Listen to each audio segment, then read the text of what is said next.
Welcome back everyone for more retro scams where we're going to go over Super Nintendo cartridges this time.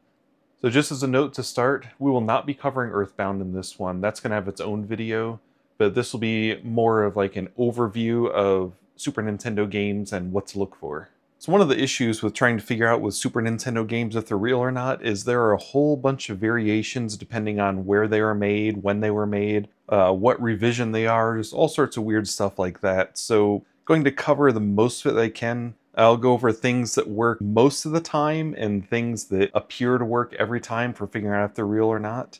We're going to do this kind of like how we did the other videos where we just kind of focus on a main set, but we do have multiple other games to go over just to kind of debunk a few claims and also to show what's common between all of these. And a lot of legwork has gone in this, a lot of information's been gathered from different retro game stores, and yeah, just want to thank everyone that has been involved in this process of figuring all this out. So when we were looking at Mortal Kombat 3 Ultimate, it's pretty dead giveaway that the bottom one is the fake one. You can kind of even see like what happened with the N64 Mario Kart 64, where they shredded the label trying to make it look like that it's been worn down. Secret of Evermore, it's a little tougher if you're not familiar with the game, but just going forward, just know the one that has the tilted ESRB rating is the fake one. Now the first thing we're going to cover here, just to make this a little easy, is it's pretty much a dead giveaway if you see Phillips screws on there, because all Super Nintendo games will have the 3.8mm game bit or 3.6mm line head screws. If you've seen my other videos, you know those are interchangeable names for it, but we'll just make it easy and call them game bits from here on in this video. So that's one good way of picking up which one of these would be a fake. But then there is information online where people are trying to say that if it's kind of like a golden color game bit as opposed to a silver one, the gold one's real, silver is not, but that is not the case. It's like how Mortal Kombat 3 Ultimate has the gold ones. If you look at one like Super Mario World, that one has the silver ones. Now the things that I've seen just by looking at all these different games that I've seen today, which has been hundreds of different Super Nintendo games, it seems to be if it's this style of game, then it will have the silver ones. But if it's this style where it doesn't have this part finished, then it's going to have the more like brass or gold colored ones. But the most important part of that is look for the game bits to be on the Super Nintendo game. If it has Phillips screws or anything else like that, then that's a dead giveaway that that's not, at least not an authentic screw for the case. So then the next thing to kind of jump at is looking at the labels on these. There are multiple variations of a lot of different games for labels based on when the game was released. Like this game does not have it, but there's some like Super Mario World, for example. The first run of Super Mario World will have SNES MWUSA. This is a revision of Super Mario World, so it has that -1 after it. And another thing to look at is on these games, the real one on the label says assembled in Mexico. On the fake one, it says made in Japan. So that text can vary on there. So you want to be careful, but also some games, depending on what revision they are, could have been made in Japan also. Which, since we're talking about that, we'll take a look at Real Secret of Evermore. Right on there it says made in Mexico for the real version. The fake version says made in Japan. And then want to thank Price Charting for providing a bunch of useful images. They don't actually have any for Mortal Kombat 3 Ultimate, but for Secret of Evermore, they have that label right there, which is made in Japan.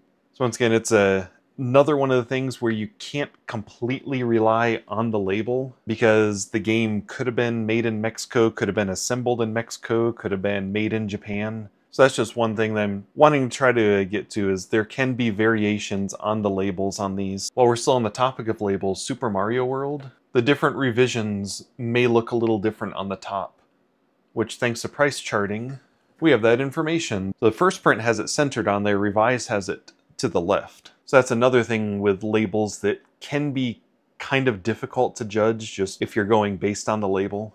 I mean, don't get me wrong, labels are important to look at with it. It's just know that there are lots of variations to labels depending what game it is. So then after giving the label a good look over and making sure to verify most of it on price charting or any other places where they have like legit pictures of labels, the next important thing to look at is the back label. So in most cases, a real game is going to have a stamp on there. If you see a stamp on there, then you at least know that is a real label on the back case. This fake one here does not have a stamp up there in the top part. Plus another thing, if you look at información in Spanish on there, it's always misspelled. I've seen it spelled that. I've actually seen it just spelled in English version of information. But then once again, there are exceptions to this rule. There are some games that were assembled in Mexico that have no labels on the back, like Top Gear. And then the issue with Top Gear, once again, thanks to price charting for that picture, there are versions of it that have that sticker label on the back. So you can't always see if there's that number on the back on the legit game. Castlevania 4 is another one where it varies. It can have one of these imprinted ones on the back, or it can have a sticker. So that's another one of those issues where there are edge cases that make it so it's not a definitive thing.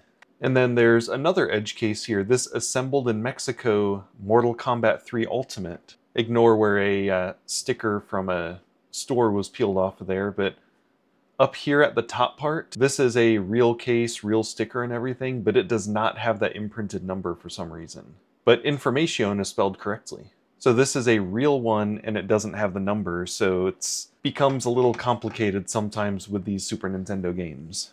And then another thing, just kind of looking at both labels, seeing the fake one on the bottom, it's a little blurry, it might be kind of hard to see with the camera, but then the top one is pretty clear. But then the weird thing is when you look at the backs of them, the quality of the top one looks like it's not as good, but the quality of the bottom one looks like it's really clear. So the real ones will have a sticker on the front that tends to look a lot nicer, and the one on the back that, depending on the game, could be really nice and may not be nice. And that one seems to depend on where the Super Nintendo game was made. Like this one was made in Japan, NCAA basketball, and that label looks really nice and clean and everything. And then this game that no one's ever heard of, it was made in Mexico, that one is all blurry again.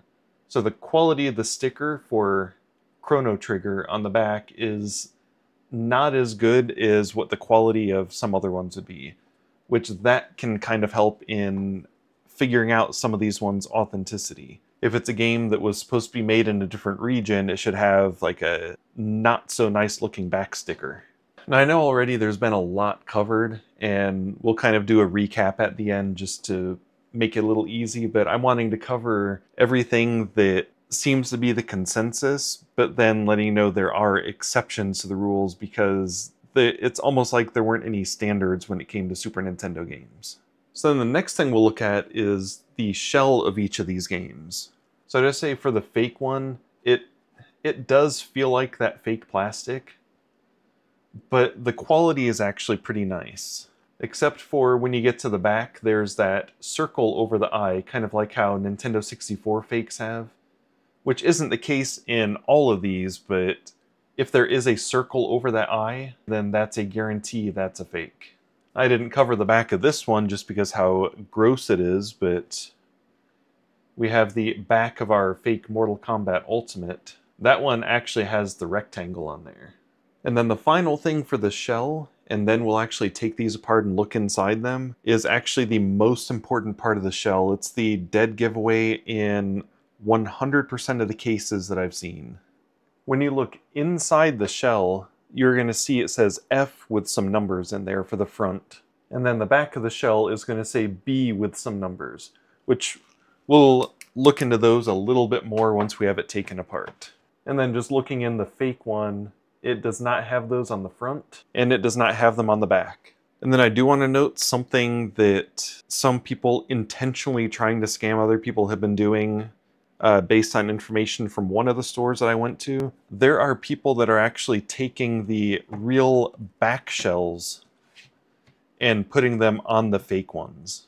So just make sure that when you are looking at it, it has the front and the back numbers on there, not just the back numbers. So now for the most important part of determining if they are real or not, we are going to take these apart. And anytime you're about to touch the chips of any of these electronics, make sure you are grounded out. Well, that is not something you want to see when you take one of these apart. So this is the real one. It had a battery explode in it. Also looks like the capacitor is gone, and you may be seeing this in a later retro restore video. But setting that grossness aside on there, one of the most important parts to see on here is how much stuff goes all the way through the board. If you see, we have all of these points that are all soldered through here. Then on the fake one, you just have like 2 dots of solder on the backside. Because a lot of the technology used on these fake ones was not really that prevalent back in the 90s when Super Nintendo was made. But one of the things to look for on all legit Super Nintendo games is that they have the capacitor that is on the board like that, and it's soldered all the way through. And then on the front, look for the AEOE, and then right there on that chip we have the AEOE. It's usually going to be on the biggest chip, but I've seen it on other chips too. So I got it wiped off enough to see it. You'll always see a date with Nintendo, and sorry you have to look at that battery, that is disgusting. And then what we talked about, where there's F for the front one with a number after it. Then on the back there is B with a number after it. So then the front of the case on the fake one, it does not have that F with the numbers on there. And the back does not either. And then the board, you will also see it doesn't have Nintendo or the date on there. It's just kind of what you'd expect a little flash disk to look like. So for a better comparison inside, I'm actually going to pop these ones open now, just because how bad of shape that other board was in of the real version. There you go, we have a nice side-by-side comparison of Mortal Kombat 3 Ultimate. Now you will notice they do kind of look the same. The fake one does have more solder points on the back, but that is actually how some of the older fake ones were. And then the older fake ones had those big globs on them. But what to look for, like on the last one, we have our huge capacitor here that goes all the way through the board. And then this one is a bit different. You have to actually look at that chip right there to see Nintendo on there, because this one doesn't have it on gold on the board. But then the front shell with A3ZE. On the biggest chip, we have A3ZE. And then a note about these globs. Just because it has these big globs, which I've seen people say online, that means that it's a fake one. That isn't necessarily true. I actually had multiple copies of Star Fox. Both copies of Star Fox, the boards look completely different inside. The one with the globs on it was from 1990, and the one without the glob is from 1992. And both of them mention Mario chip on them.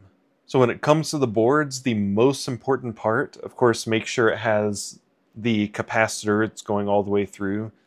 Make sure it has a number on there that matches the product number on the front. And then make sure that it says Nintendo on it, because the fake ones will not have any of that.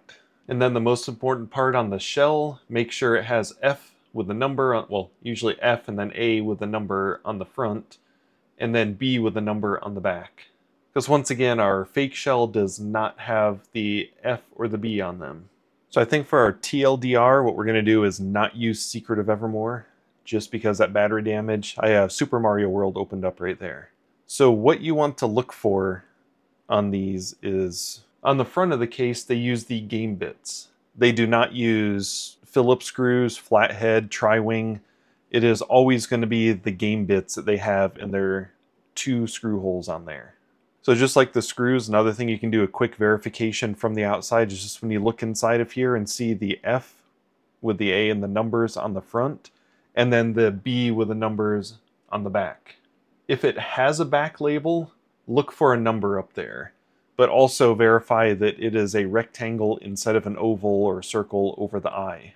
The front label, always double check with places like Price Charting, other places where they post the labels, because there can be variations on the labels. Just make sure that it at least somewhat matches what you are looking for.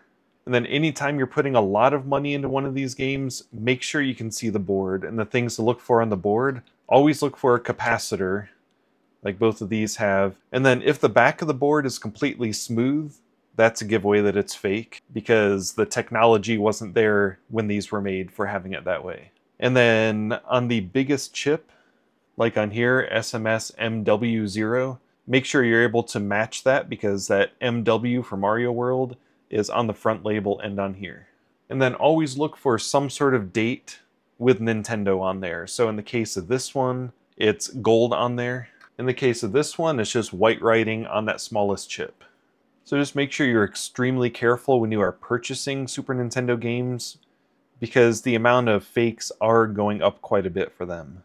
And just remember that just because someone is selling a fake, they may not actually know it's a fake. They may have fallen for a scam from someone, they may have been given that one, and they have no clue. Because a game like fake Mortal Kombat 3 Ultimate is about $12. Real Mortal Kombat Ultimate is around $30.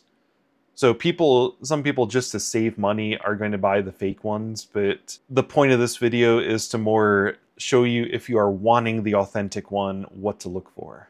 Now we are going to get into testing them and see what the Super Nintendo thinks, except I am not going to put this one in my Super Nintendo. This one needs quite a bit of cleaning and repairs done to it. So let me just slide that one out of there. Just to get our baseline, we're going to start with the real version of Mortal Kombat 3 Ultimate. There's no knowledge that is not power. So there we go, our real one seems to all be good. And now we're going to see what the fake one does.